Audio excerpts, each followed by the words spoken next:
Pues creo que vamos a dar comienzo con esta charla. Muchas gracias a todos. Mi nombre es Salvador Venegas y tengo una invitada, una amiga que es maestra china y es la persona que se encargará de dar la charla en esta ocasión sobre tradiciones y festivales chinos. Voy a comenzar primeramente leyendo un disclaimer, un disclaimer que tengo que leer como autorización para que la UDEM pueda utilizar esta grabación para propósitos promocionales. Entonces voy a leer este disclaimer y luego presento a mi ponente.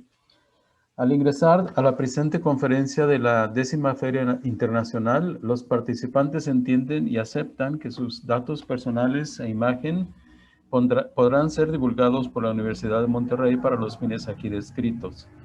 La sesión será grabada y almacenada para conformar un repositorio que servirá para futura consulta y referencia de la Universidad de Monterrey, y también podrá ser difundida por la misma para fines administrativos y otros relacionados con la promoción y capacitación por parte de la universidad. El acceso al material y contenido del presente evento no implica una licencia gratuita para su uso, por lo que deberán respetarse en todo momento los derechos de autor. La información compartida no podrá ser transmitida, grabada ni divulgada en ninguna forma a ningún tercero. Las opiniones expresadas en esta sesión son responsabilidad de cada participante. Se solicita realizar este intercambio de ideas y opiniones con tolerancia y respeto. Muy bien. Nuevamente, bienvenidos sean todos ustedes. Y pues tengo el honor de presentar a Chen Yan, que es su nombre. Nos conocemos ya desde hace un buen número de años. Ella es fue la directora de un programa de enseñanza de campamentos de verano en una universidad prestigiosa del sur de China, de Cantón. Esta asociación, que se llama International Education Partnerships, tenía un presidente americano y una presidenta o directora china. Ella es la directora. Y esta asociación estuvo en funciones como alrededor de 10 o 15 años. Y yo pues fui como delegado en varias ocasiones, formando parte de esta delegación, de esta asociación. Entonces es un gusto para mí presentar a Chen Yan. Voy a hablar en inglés porque ella va a dar la presentación en inglés. So it is a pleasure for me to introduce Chen Yan. And so I welcome you, Chen Yan, to the 10th International Fair at UDEM, China 2020. And so she's going to talk to us about the festivals and traditions, the most popular, the most famous in China. So let's welcome Chen Yan. You can start.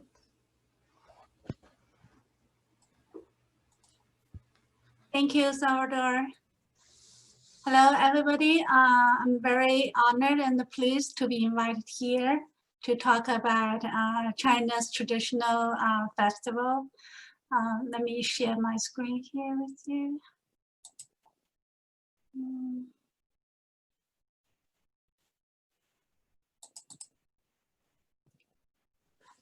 Hi, so today I'm going to talk something about the traditional Chinese festivals. So actually we have a lot of traditional Chinese festivals, but today I'm just going to talk about the 4 most important ones. And then for each of these 4 festivals, for those most commonly known facts, I would not spend a lot of time on that. So basically today I'll talk a little bit about the fact that's not so commonly, not so well known to people. All right, so I'm going to start with, can you see that? Yes. Okay, good. I think it's like little too big. I'm trying to make a little small. Right. So the first one is Chinese New Year.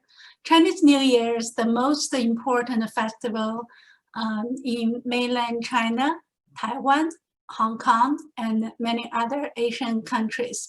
I think as long as you're Chinese people, no matter where you are, you always celebrate this Chinese New Year. Now, for Chinese New Year, it has some other names. It is also called Spring Festival, which is more often used by native Chinese. When the Spring Festival comes, spring comes as well. So actually, this is a festival also not only welcome the new year, but also welcome the spring season. So here is, get this. So here is how to say Spring Festival for you. So you can try to give it a try. 春节.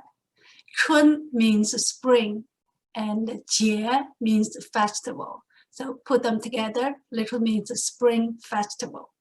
So basically, when we talk about the traditional Chinese festivals, we talk about when do we have that spring, when do we have those traditional Chinese festivals? When it happens, it is based on Chinese lunar calendar, not based on the universal Western calendars. So you check the lunar calendar, so we call that the lunar Chinese New Year. So that is the beginning of a new lunar year. And for Chinese people, when we celebrate this Chinese New Year, not only welcome the new year, but also it is the most important time for Chinese people, for families to get together. This is pretty much like Christmas in Western countries, and also that is the first of the 4 traditional festivals. So every year when it's time to celebrate Spring Festival, Chinese New Year, and then people will think about any kind of way they can take to go back home, no matter where you are, how far you're away from your home. Basically, they will try all methods to try to get a ticket either by train or by bus or by airplane, by high-speed train going back home. So that is the new word we get in Chinese, which means a Spring Festival travel rush. So you can see this is like before Chinese New Year. And then you can see how crowded it is at one of the train stations. So all over the country, everywhere, the train station basically is like the same here. And then instead of saying Chinese New Year or Spring Festival, another way for Chinese people to talk about celebrate Chinese New Year is called 过年. So this 过 means to pass, and then 年 alone means year. So basically, it means you say goodbye to the old year and welcome the new year. So especially like during the Chinese New Year, when people meet each other, most commonly words it's not Happy New Year, but people would say 过年好. So add that 过年 and add that good after that means I hope you have a good new year. I hope you have a good spring festival. Not so commonly for people to say Happy New Year as in English or as in other foreign language translated. Right? So Chinese New Year, it is not just one day, even though the New Year Day is not only one day, but the Chinese New Year celebration actually is a 15-day celebration. So starting from the lunar calendar, January 1st until January 15th which is the end of the New Year celebration, and also January 15th, the lunar calendar, is also another festival. So we'll come into that soon. So, and also January 1st is the new moon on the first day of New Year. And the January 15th is the first full moon of the whole year as well. All right, so here is to let you have a basic idea how people prepare for the new year, what they do on New Year's Eve, and then what they do during the Chinese New Year celebration, and then the last day. So preparation for New Year actually starts like a couple of weeks before that. So what you do is you clean the whole house, decorating the house, to do some New Year shopping. And in some places, they do offer sacrifices to ancestors. And then for Chinese New Year Eve, that is actually where the celebration really starts. So it always comes with the biggest dinner of the whole year, with the whole family getting together, and fireworks set off, and also some decorations continue going on, either on the door, front door, or on your window inside and outside. And also in the past 20, 30 years, a new habit for Chinese people is watch that New Year gala on TV with the whole family. But I think recently it's not so popular among the younger generation now. The younger generation, they would like more go out with friends to do some other celebrations. Right? And then on Chinese New Year Day, you also do set off fireworks, eat dumplings, and also for older generation to give younger generation red envelopes. Basically, for the public holidays, they will have 3 public holidays together with the 2 weekends that will make a whole week off for people. So those days people can visit relatives, visit friends, and most of schools and people, companies, they start work on the 7th day or the 8th day of the New Year. I think more people go back to work on the 8th of the New Year, because number 8 is a lucky number for Chinese people. So that's why they choose that day. So, and the last day of Chinese New Year is day 15 celebration. That is also a festival, which is called the Lantern Festival. However, even though it's a festival, it's not a public holiday. But people just come back from work, come back to from school, come back to home. So they will do some traditional things, eat some traditional food for that day, and then have some activities going on in the evening at night, right? So until after day 15, that means the end of the New Year celebration comes to an end. And after that, everything will go back to their normal routine. Right? So, so we're going to talk a little bit about the decoration. So one of the most important traditional decoration is called Chun Lian. So Chun means spring, and this Lian means couplet, or you can also call that a scroll. So basically, you can see those 2 things along the wall, on the side of the gate, on the side of the door. That is called a spring couplet or spring scrolls. Usually people will write some poems on it, make them one on the left and one on the right. And also you may have a short one on the top of the door. It's definitely use red paper with that Chinese calligraphy, writing poems on the red paper, because the red is the color in China that represents happiness.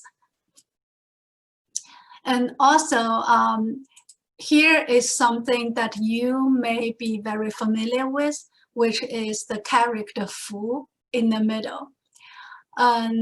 This character is, if you go to a Chinese restaurant, you will see that maybe on the window. So this is the regular one, but for Chinese New Year, when you use this character to decorate the house, you can put that on the door, you can put that on the window, but usually you will see that it is upside down. So you can see those two on the door here, they are upside down. So why do we put that upside down? It is because when you put this Fu, this character, which means luck, good luck, upside down has the similar pronunciation in Chinese with that the luck, something arrives. So if you put this Fu, this character upside down, that kind of means the luck arrives. So everybody wants good luck. So that's why we do this. But regularly, when you go to a regular restaurant, Chinese restaurant, it won't be upside down. So I think this is basically used for Chinese New Year. And then we come to Chinese New Year Eve celebration. So this is the biggest banquet every family has. So all the family members get together, and so they sit at the table. This is a traditional Chinese table. It is round. So everything's round, that means stands for reunion. And also they have lots of food on the table with Lazy Susan in the middle. And when people sit together, and then they will have a little wine, and then they will celebrate all this together with the whole family. So on the table for Chinese New Year Eve dinner, there's something you must have. So one of the most important thing is fish, which is yu. Why do we need this fish? Simply because we have an idiom which called 年年有余, which means every year you have something left. Means you don't use all of your things, you have some surplus, and that means you live a very good life. And also you can see the paper cut up here with the idiom in it, and also with the fish as well. So this one, people also use that as a decoration, put that on the window. So this fish is a must on the table. So sometimes when you put that on the table, maybe you just don't eat that, you just leave it there, and until maybe you don't eat that for Chinese New Year Eve. But after New Year arrives, and you can eat that fish. Some other things you already know, I think, is that dumplings.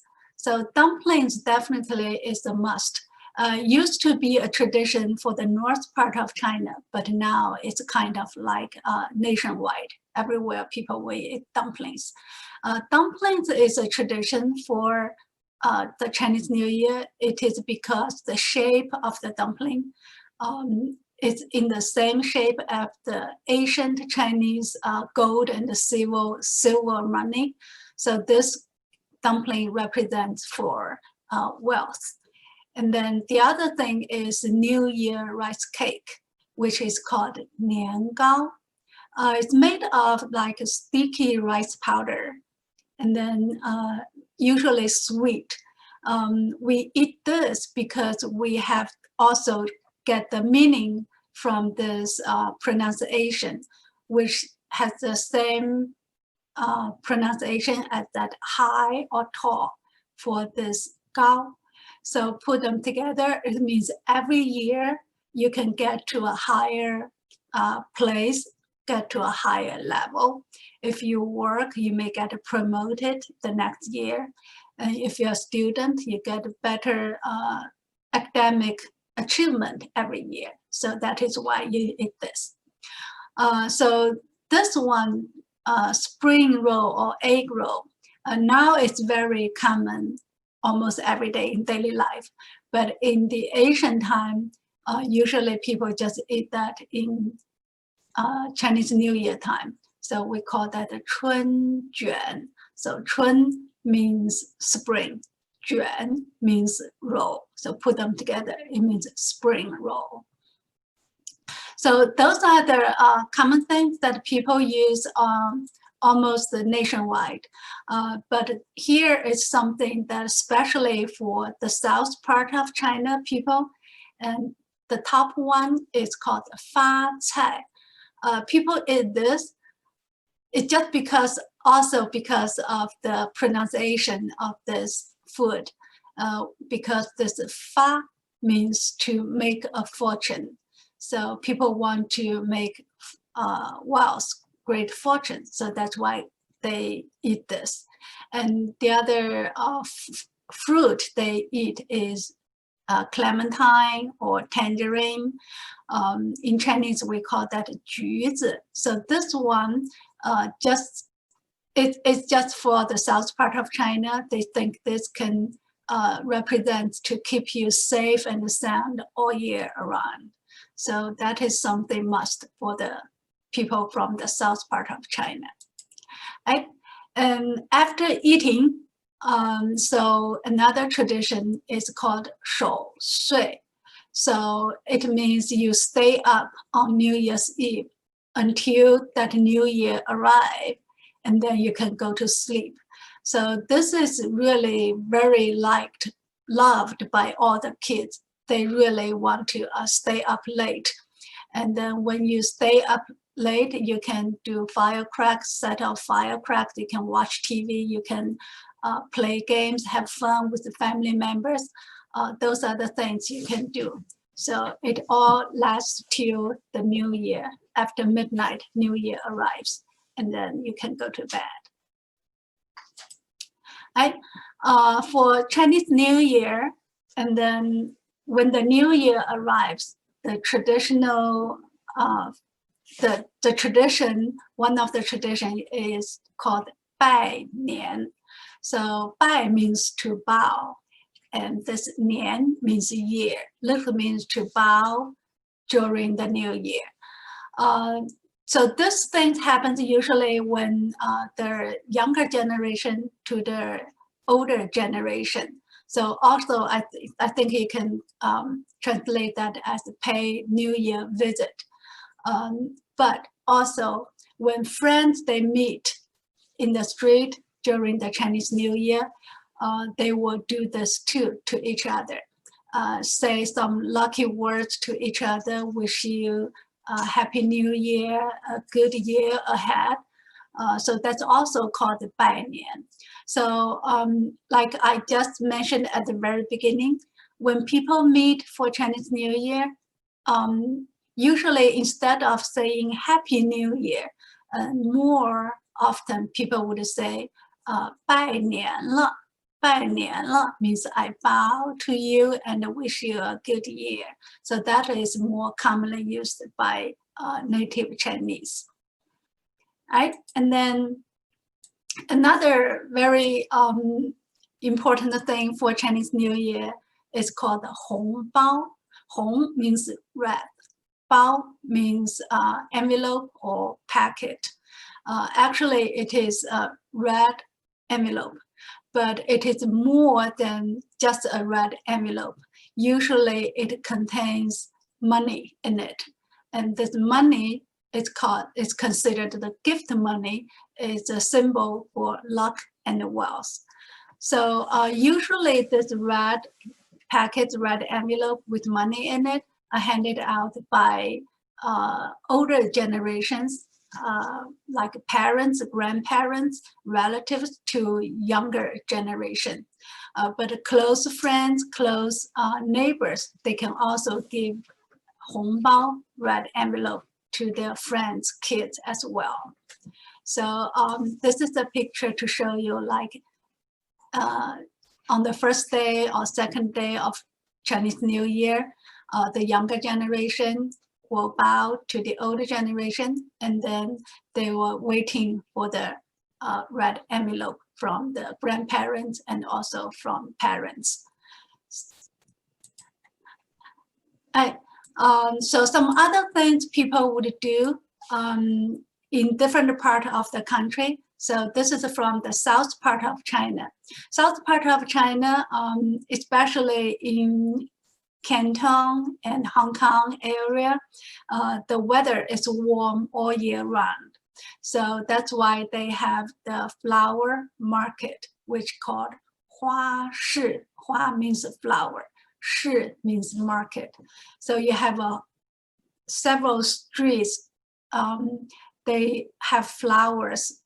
People can buy flowers there, and then they have flowers for decoration as well. And also you can see everywhere is decorated with the lantern, with red, and with all kinds of lights to decorate the street. So people can, instead of just staying at home, they can go out into the street to buy some flowers or just to hang out with friends. So that is some place they would like to do. And then in the north part of China, because of the weather, like in the capital city, Beijing, weather is pretty much like in New York, wintertime, really cold. So they don't have that flower market, but they have this kind of temple fair.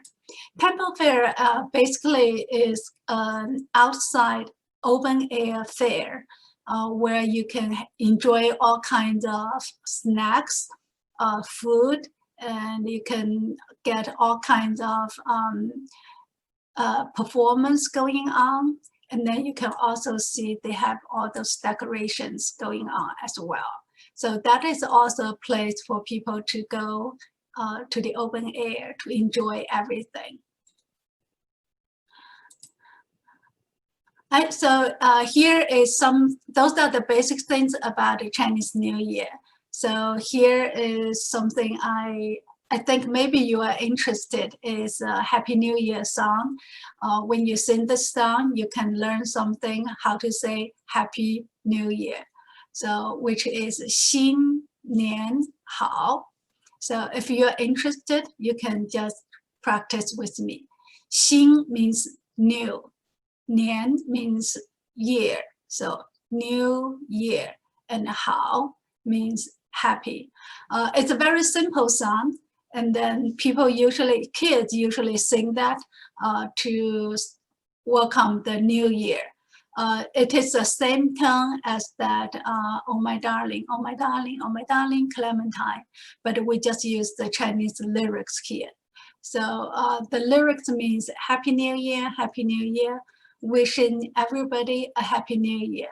And we sing, we dance, and wishing everybody a Happy New Year.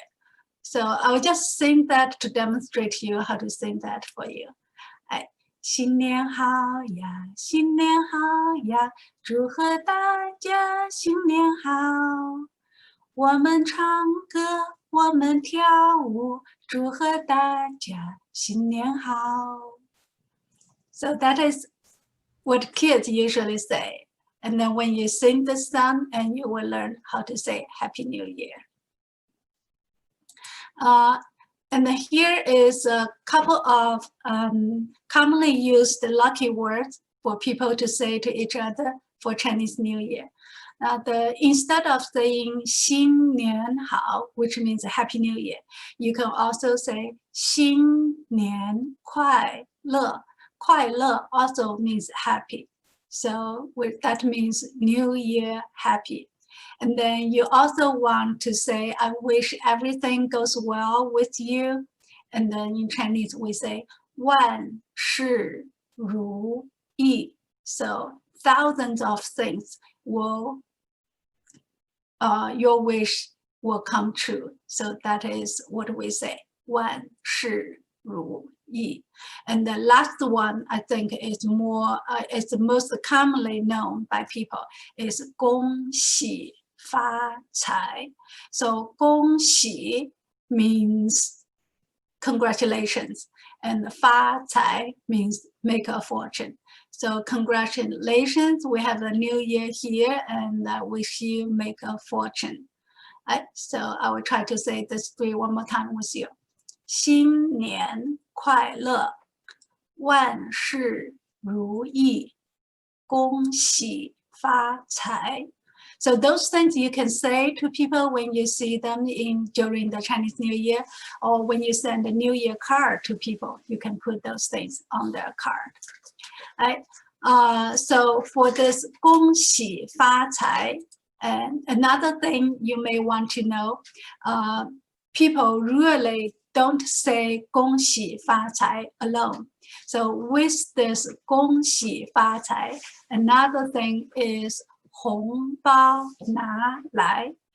So that means congratulations on you, I wish you make a fortune, and then please give me the red envelope.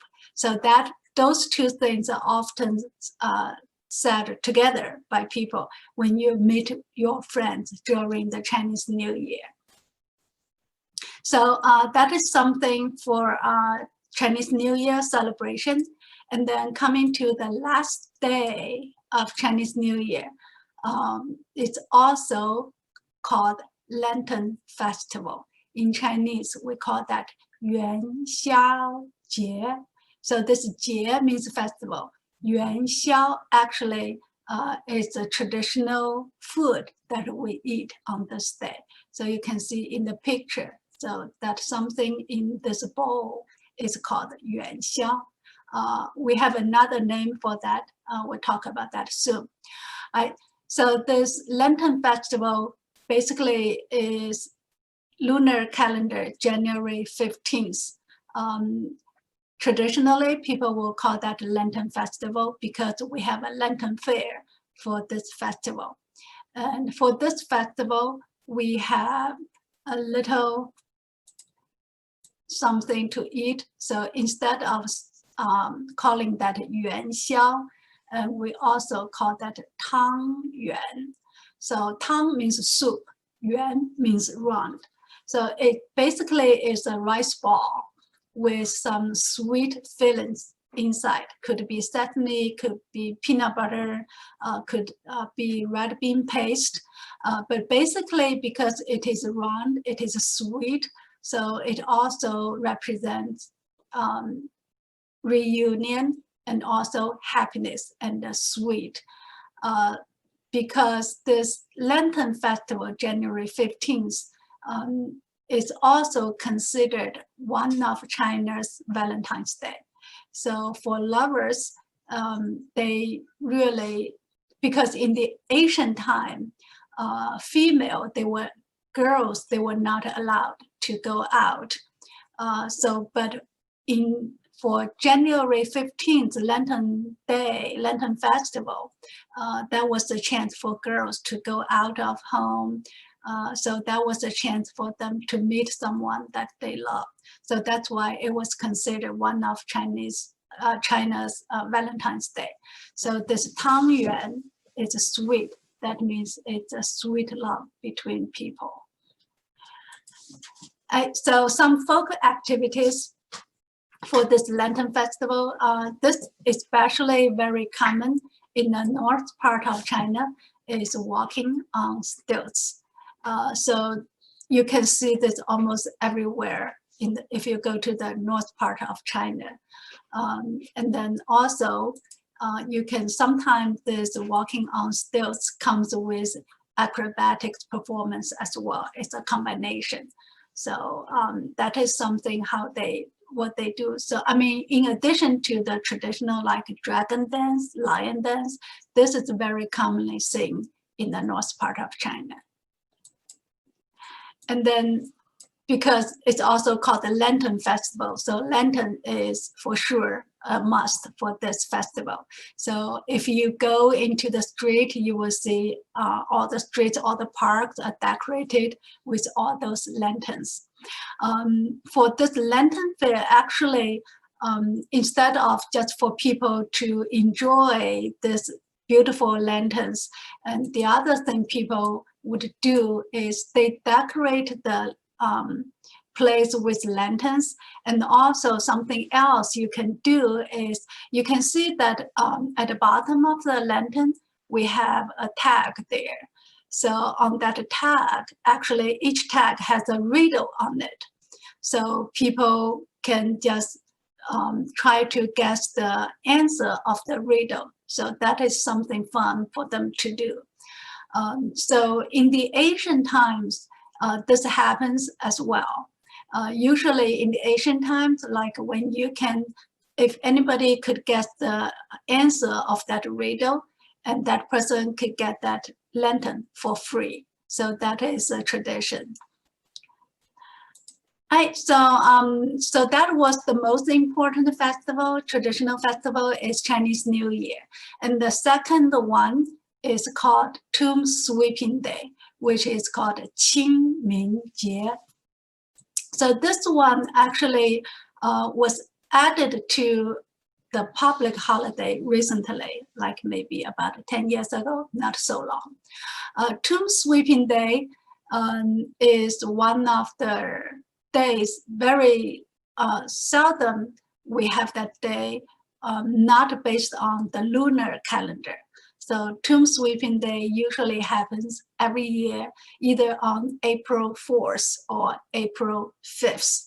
So this day is the day for people to visit their ancestors' tomb, to clear the tomb, and also it's the day for people to go hiking, do spring outing.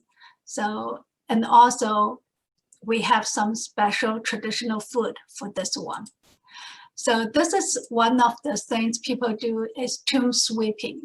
So tomb sweeping usually for people to visit the graves of the ancestors, sweeping the ashes on the tomb and clearing the waste. And along with this, and then traditionally people would add some flour, take some flowers with them, and take some fruit or food, put that by the tomb. And also they will burn some incense as well. It's a time for you to commemorate your ancestors and to show your respect to them. And at the same time, they would wish those ancestors could bless the alive ones. But nowadays, it's get simple. Usually when people visiting their ancestors' tomb, usually they just take flowers with them.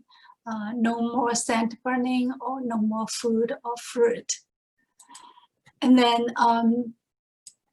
because April is April 4th or 5th is already have all the flowers blooming, and then you have that warm weather, nice weather outside.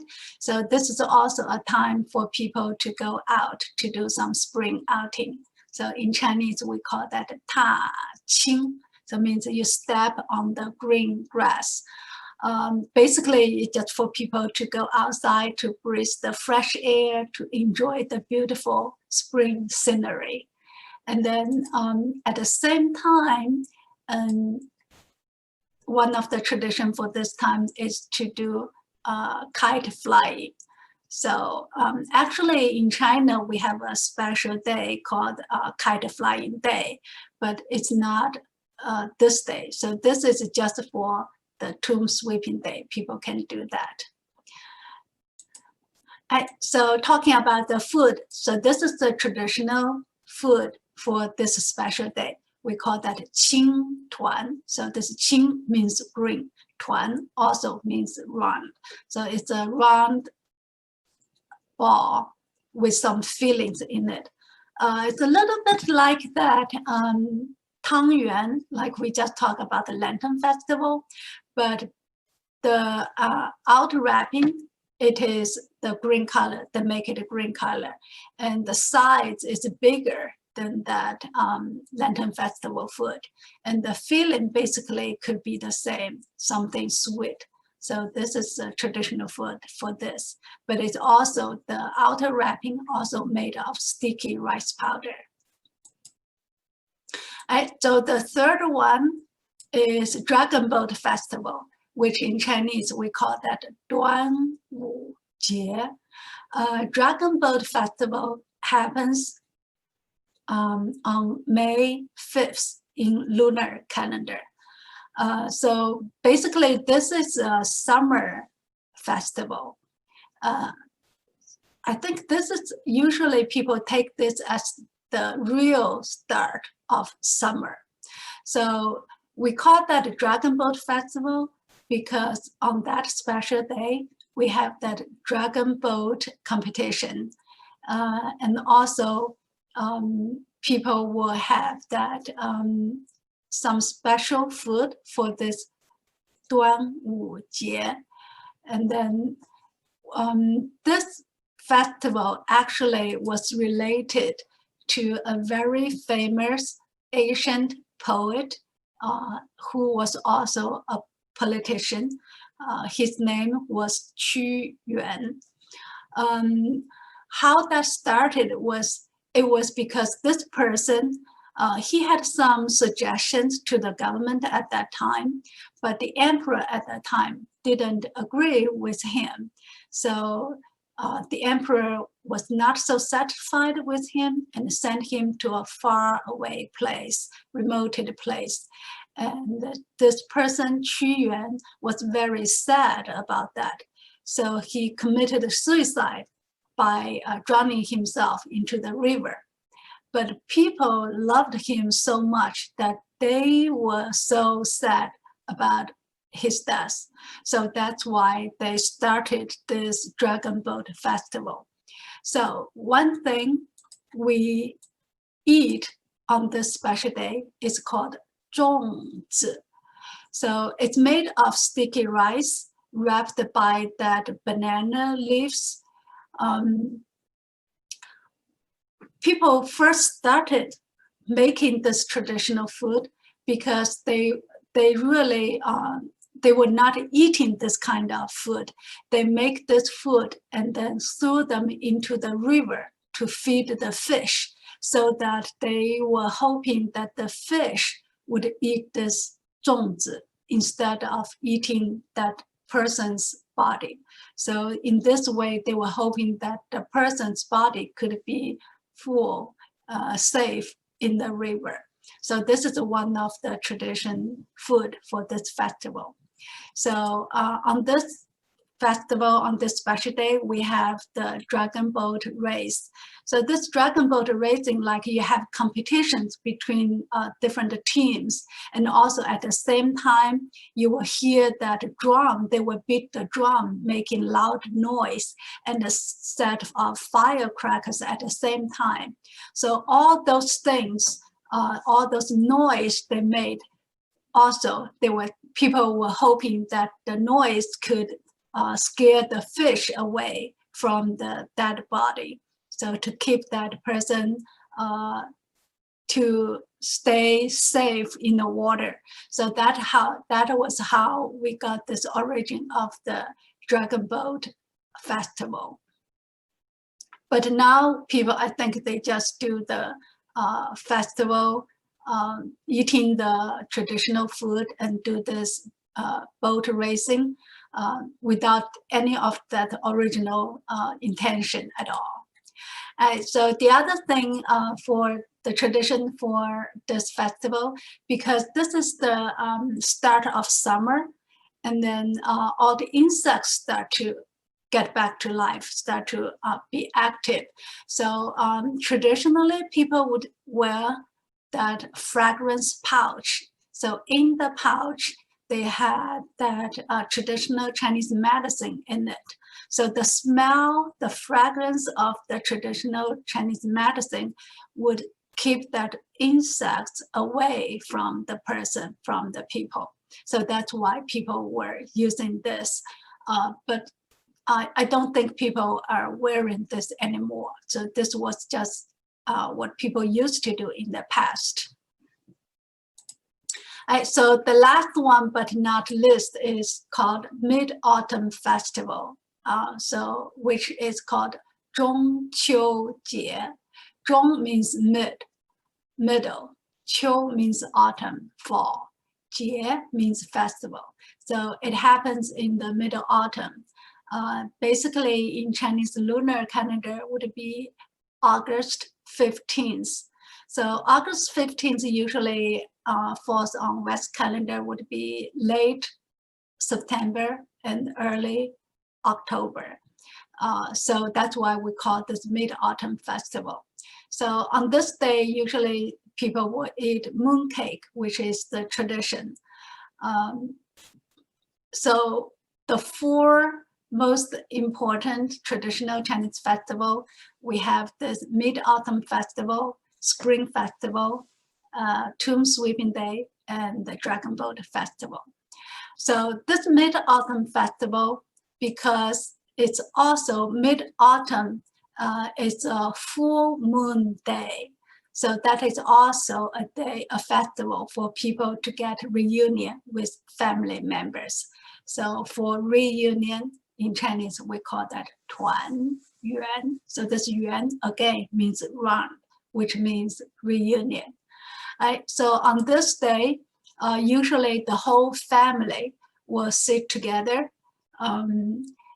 After dinner, they would sit outside on the patio to enjoy the beautiful moon. And then at the same time, the older generation will tell the story, some ancient story related to this festival, related to the moon, to the younger generations. And then the mooncake that we eat is called 月饼. 月 means moon, 饼 means cake. Traditionally, mooncake, the shape is round. So everything's round. That means it's reunion, it's happiness. The taste also is sweet. So for this mooncake, you can have different feelings as well. So the most traditional one would be with the egg yolk in the middle with the red bean paste.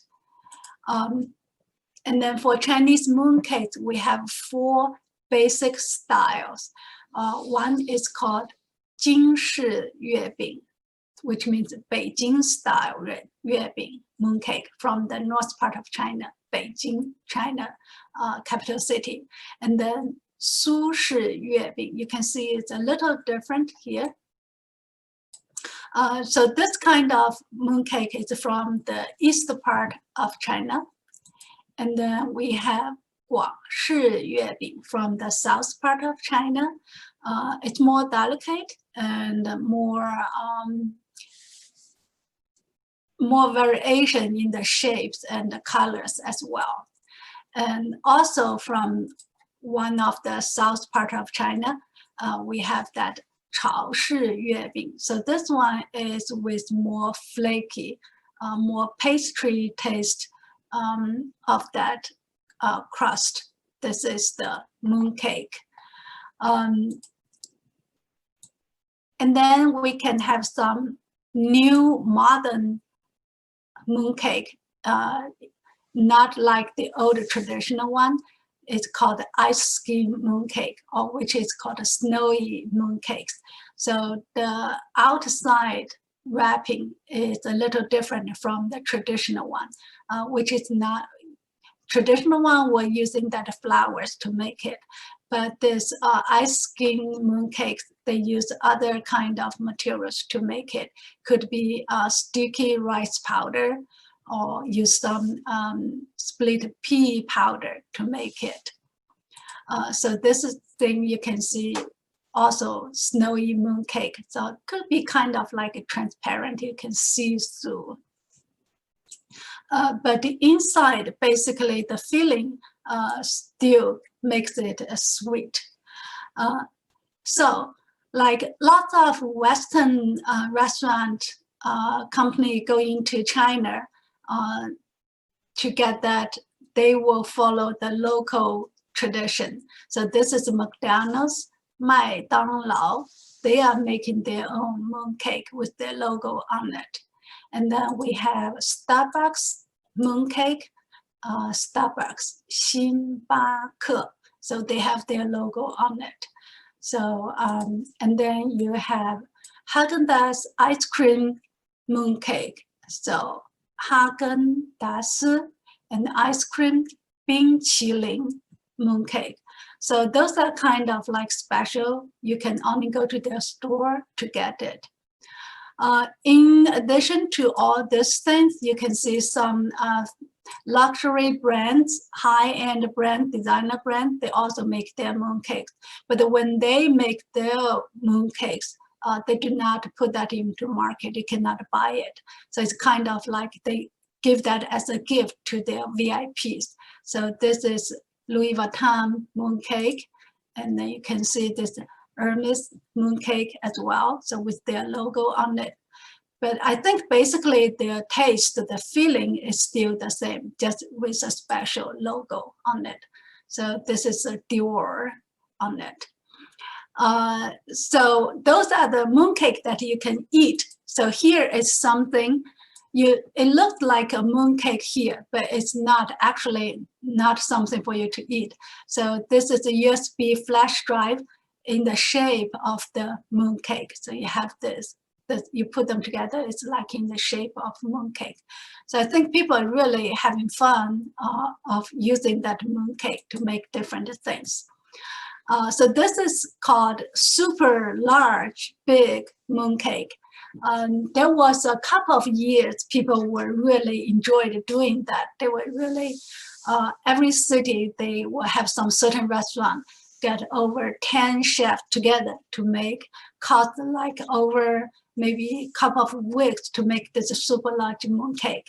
And when it is done, they will just measure that in public to show people how big this is. And then I think eventually they would just share this with every person in that city. So this is what they do. I think I have a little message here. Wow, super big, right? But then they don't do that anymore. There was just for like maybe 3 or 4 years they do that. Really something, I think. So in addition to the mooncakes, and this is some fruit we eat. So this kind of fruit is called Oriental grapefruit. In Chinese, we call that 柚子. This is from the south part of China fruit, not so commonly seen in the north city in China. So this is something you have the rind outside and you eat the inside. So that is something special for the Mid-Autumn Festival Day. Other festivals, not so often having this. It's very seasonal, yeah. So this is what people are doing with the rind. They're really having fun doing that. Use that with kids, with their pets, and also they do decorations with those things as well. And also they are going to they can make a lantern with this rind, kind of like jack-o'-lantern. In some part of China, they still have a tradition to make that 柚子, use the rind to make light and put them together and to worship the moon. That's some of the tradition. But this is not so popular all over the country, but just in some maybe countryside, they still do that. So we just talked about the Lantern Festival. It's a festival to have lanterns. So this Mid-Autumn Day is also a festival. That's the second festival, traditional festival, that we have lanterns decoration. So we will have a Mid-Autumn Day lantern fair. So you can see those are very traditional Chinese lantern design. They will use that to decorate the park, the street, and also this people would do that sky lantern. That is very popular now. Sky lantern, usually what people do with it is they will write down their wishes on the sky lantern and let it go. The higher your lantern goes into the air, the more possibility your wish will come true. So that is what people do with it.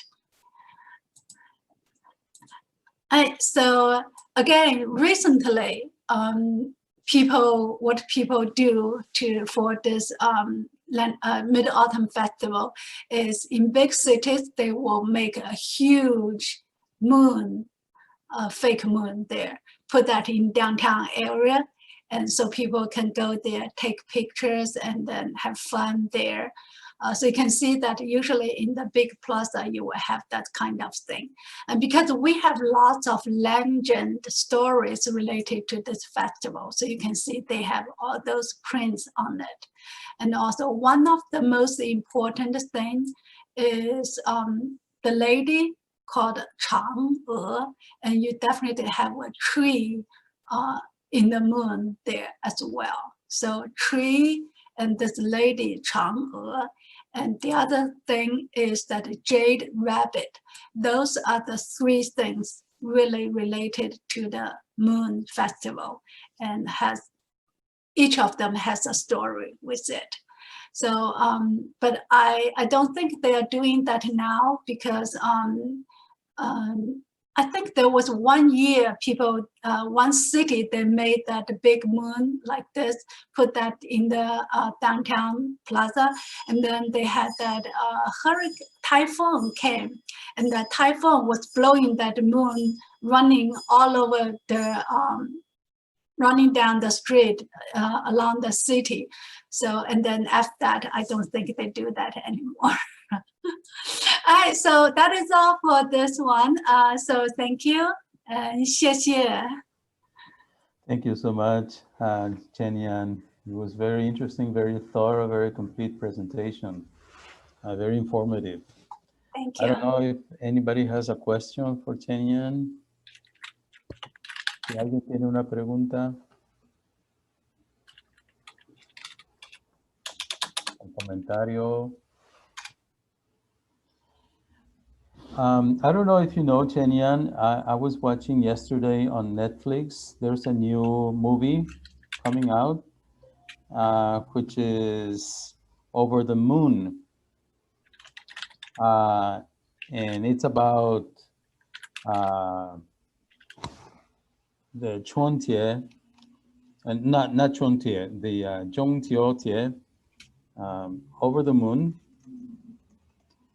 And it's got fantastic, let me see, put it on the chat. Over the Moon, o Más allá de la luna en español. It's got fantastic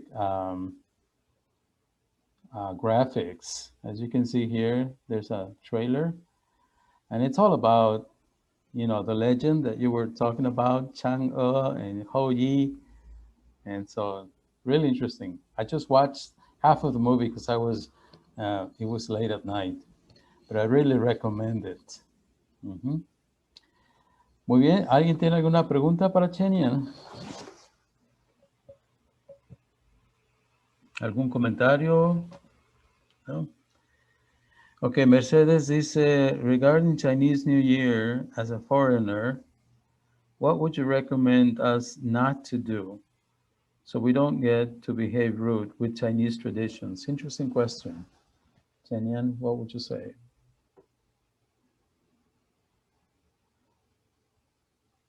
Thank you, Jorge. I miss you too. We miss you too as well. Okay. I think I need to think about that. We do have something that you don't do. Don't say anything that is similar to number 4 because number 4 is not a good number in Chinese because of the pronunciation. Yeah. Like when you give gifts, to people, the gifts should be in even number, like 2, 6, 8. That will be good one. But do not give that gift comes in the number 4. It's not a good one. Yeah, it's not a good number for China. So always say good things, say lucky words. Do not say, oh my God, oh something, and people would think that's not a good sign. That's something I can think about it now. Okay.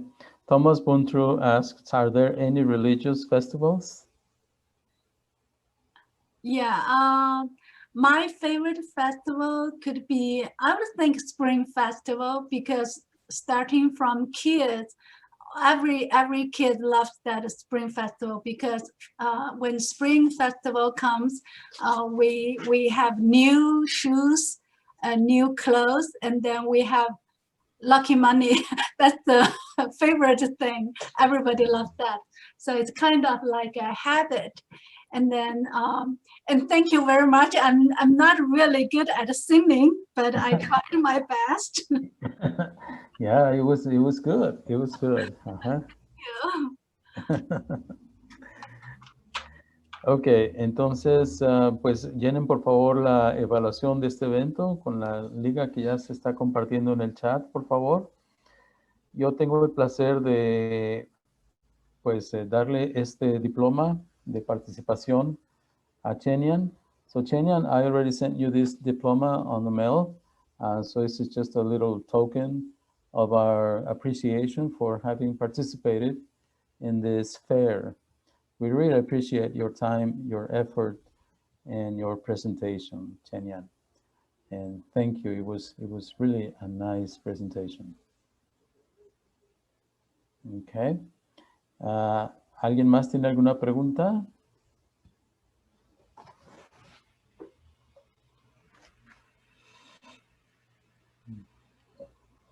Okay. Bueno, pues si no hay más preguntas, pues vamos a dar por terminada. Aquí preguntan Nadia.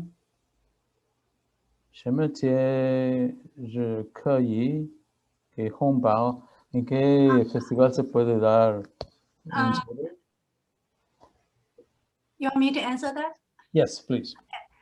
Basically, Chinese New Year is the best time to give 给红包. But we do have some other situations you can give the red envelope. Like somebody's birthday, you can give 红包. When your friends, if your friends have a new baby, and you can give 红包. So that is a situation you can give. Talking about a festival, I think that Chinese New Year is the only one. Mm-hmm. And Chrisma is asking another question. Are there Chinese festivals that are stronger outside of China than inside of China? That's an interesting question.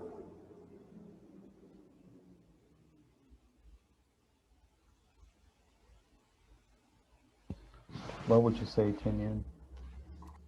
Oh, you asked me, you're translating that to me. Yeah, I'm translating the question. Somebody asked if there are.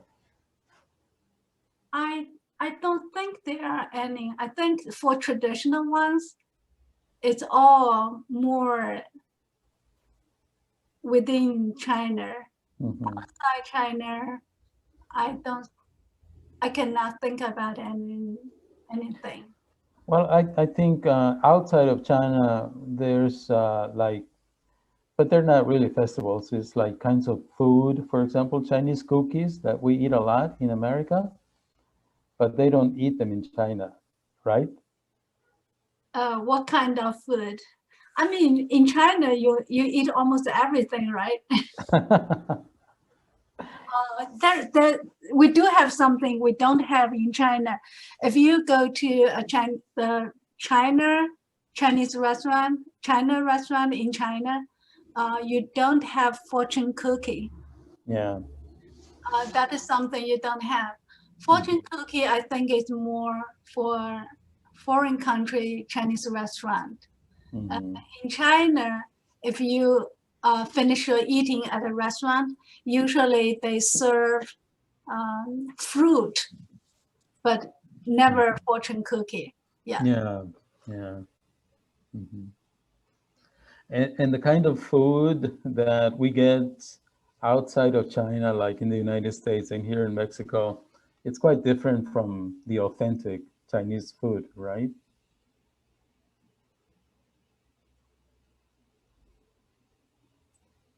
I think you know better than I do. Watermelon, yeah, okay, yeah. Watermelon is the most popular one for them to serve after after eating. Yeah. Chihuahua. Ok, muy bien, pues vamos a dar por terminada la charla. So let's call it a session. Thank you, Chenyan, so much. We send you hugs and big wishes of success for your future. Okay? 再见, Chenyan. Thank you all for participating. Thank you. Gracias. Have a Y good muchas night. gracias a todos por participar. Y creo que la charla ha sido grabada y el video va a estar disponible en unos días más. No se les olvide. Gracias a todos. No se les olvide dar su opinión en la evaluación. Y muchas gracias por participar. Muchos saludos de mi parte también, Salvador Venegas. Saludos a todos. Buenas noches. Okay. Goodbye, Chenyan. Say hi to John. Bye, Salvador. And he said back, hello back to you. Thank you. Goodbye. Bye-bye.